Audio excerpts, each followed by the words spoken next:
Hello दोस्तों, विशिष्ट short hand channel पर आप सभी का बहुत बहुत स्वागत है। प्लीज़ चैनल को लाइक, सब्सक्राइब और शेयर करें ताकि नई नई डिक्टेशन आप सभी तक जल्दी जल्दी पहुंच सकें और जल्दी से जल्दी आप सिलेक्शन पा सकें। स्टार्ट। श्रीमान, उन्होंने कहा है कि अच्छा हुआ जो हमारे ऊपर सैक्शन लग रही हैं। विदेशी लोग हमारे ऊपर सैक्शंस लगा रहे हैं। अगर हमें बाहर से पैसा नहीं मिलेगा तो हम स्वदेशी और स्वावलंबन का नारा लगाएंगे। मैं कहना चाहता हूँ कि स्वदेशी और स्वावलंबन का नारा कोई व्यवस्था का नारा नहीं है, यह आत्मविश्वास का नारा है। यह लोगों के प्रति श्रद्धा का नारा है। इसको व्यवस्था का नारा मत बनाइए। स्वदेशी का नारा विवश लोग नहीं लगाते।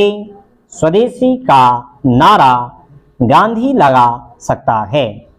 स्वावलंबन का नारा वह लगा सकता है जो आधी धोती पहनकर गरीबों के साथ एकात्म करके उन करोड़ों लोगों को ब्रिटिश साम्राज्यवाद के खिलाफ खड़ा कर सकता था।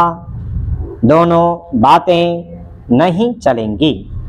एक तरफ उदारीकरण की नीति को चलने देने की बात कहते हैं और दूसरी ओर आप परमाणु बम विस्फोट की बात कहते हैं। आप अमेरिका का मुकाबला करेंगे या दुनिया के बड़े देशों का मुकाबला करेंगे और विश्व बैंक को चुनौती देने की बात करेंगे और अंतर्राष्ट्रीय मुद्रा कोष की कोई परवाह नहीं करेंगे तो कैसे काम चलेगा। एक ओर बम विस्फोट और दूसरी ओर उदारीकरण की नीति, ये दोनों बातें कैसे साथ चलेंगी। यह किस राष्ट्र नायक की भाषा है। अगर आप जानते हैं कि हम बम विस्फोट कर रहे हैं, दुनिया के लोग सैक्शन लगाएंगे तो उदारीकरण की बात छोड़िए, तमाम दुनिया के देशों के सामने अपनी परिस्थितियों को रखें, अपने दृष्टिकोण को रखें, देश के लोगों को तैयार करें।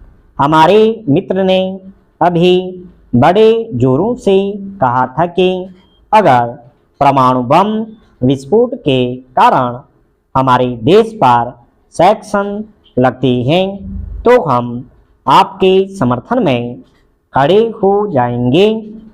कहाँ खड़े हो जाएंगे मुझे मालूम नहीं। श्रीमान, उदारीकरण आपकी ही सरकार ने स्वीकार किया था। उसका फल भुगतने के लिए देश तैयार है। वैसे यह देश उसका फल आसानी से भुगतता, लेकिन हमारे नए प्रधानमंत्री महोदय ने बम विस्फोट करके उसको भुगतने के लिए वातावरण जल्दी तैयार कर दिया। इस बात से आपको गुरेज नहीं होनी चाहिए। उन्होंने तो आपकी ही सहायता की है। सभापति महोदय, हम लोग तो चले जाएंगे, लेकिन आने वाली पीढ़ियों को हम क्या छोड़कर जाने वाले हैं। इतनी जल्दी जल्दी काम करके हम स्वयं उसको भुगतना चाहते हैं। यह अच्छी बात नहीं है। इसी भ्रम में देश की जनता रह जाएगी कि शायद उदारीकरण से कोई बड़ी सफलता मिलेगी। सभापति महोदय, मैं बहुत विनम्र शब्दों में कहूँगा, मैं आलोचना नहीं कर रहा हूँ। मुझे एक भयंकर भविष्य दिखाई पड़ रहा है। मुझे ऐसा लग रहा है कि हम जाने अनजाने उस दिशा में जा रहे हैं जिसका ज्ञान हमें नहीं है।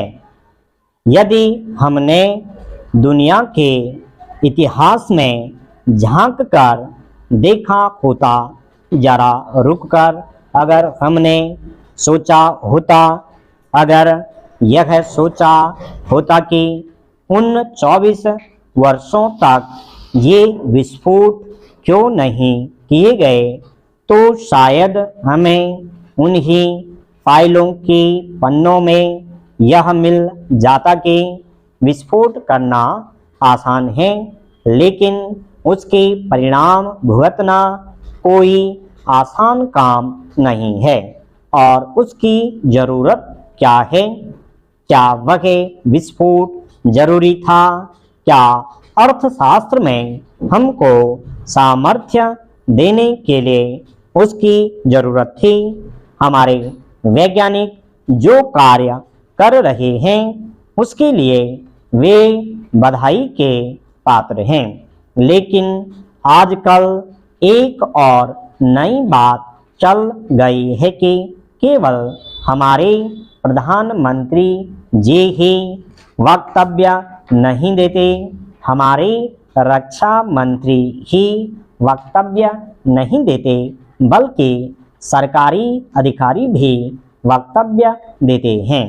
और वह अधिकारी इस तरह का वक्तव्य देते हैं जैसे वे लड़ाई के लिए कल ही तैयार हैं।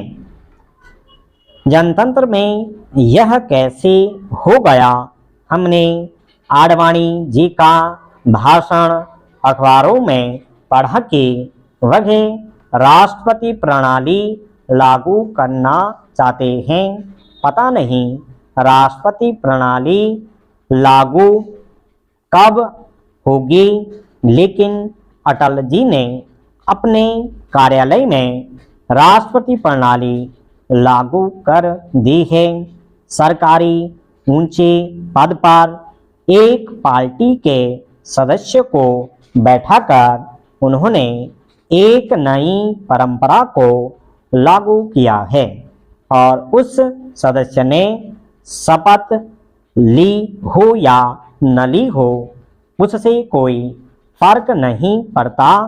उनका जब टीवी पर भाषण सुन रहा था तो मैं समझता हूँ कि उस जोश से आडवाणी जी भी नहीं बोल सकते जिस जोश से वे भारतीय जनता पार्टी की सराहना कर रहे थे और कह रहे थे कि हम दुनिया को दिखा देंगे कि हमारे पास कितनी सामर्थ्य है। मत कीजिए इस काम को। जब संविधान में संशोधन कर लेंगे तब राष्ट्रपति प्रणाली आ जाएगी। यह खेल अगर बहुत दिन तक चलता रहा तो इसके परिणाम बुरे होंगे। यह मत समझिए कि हमारे वीरता भरे भाषणों से दुनिया पर कोई प्रभाव पड़ रहा है। दुनिया हमारा मखौल उड़ा रही है, हम पर हंस रही है। जो लोग आपकी तारीफ कर रहे हैं वह इसलिए कर रहे हैं कि हम इस बर्बादी के रास्ते पर और तेजी से चलें। इस देश को जल्दी इन जज्बातों से छुटकारा दिला सकें तो एक नए भविष्य का सूत्रपात होगा।